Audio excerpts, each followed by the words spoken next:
بسم اللہ الرحمن الرحیم۔ منافق شخص کی علامات: خانہ فساد کی سازشیں کرنے والا، ایمان والوں کو بے وقوف کہنے والا، اہل دین اور ایمان والوں کا مذاق اڑانے والا، ہدایت کے بدلے گمراہی قبول کرنے والا، کفار سے دوستیاں کرنے والا، نماز کے معاملے میں سستی کرنے والا، نمازوں کو ضائع کرنے والا، جن پر عشاء اور فجر کی نمازیں بھاری ہوں، طبیعت کے مطابق دین کی باتوں پر عمل کرنے والا، جہاں کسی حکم شرعی میں ان کو مشقت ہوئی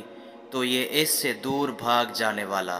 میدان جنگ سے پیٹھ پھیر کر بھاگ آنے والا،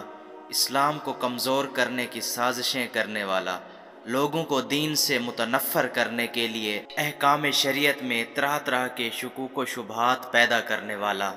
وعدے کی خلاف ورزی کرنے والا، امانت میں خیانت کرنے والا، جھگڑے میں بد زبانی کرنے والا۔ جب مسلمانوں کے پاس جائیں گے تو کہیں گے ہم تمہارے ساتھ ہیں، جب کافروں کے پاس جائیں گے تو کہیں گے ہم تمہارے ساتھ ہیں، ہر بات میں جھوٹ بولنے والا۔ بے وقوف شخص کی علامات: اچھے لوگوں سے دشمنی کرنا، نشہ کرنا، جوا کھیلنا،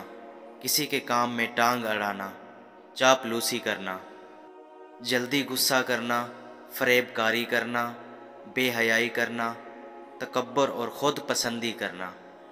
علم حاصل نہ کرنا، نعمتوں کا ضیاع کرنا، بنا تحقیق خبریں پھیلانا، برے لوگوں سے دوستی کرنا۔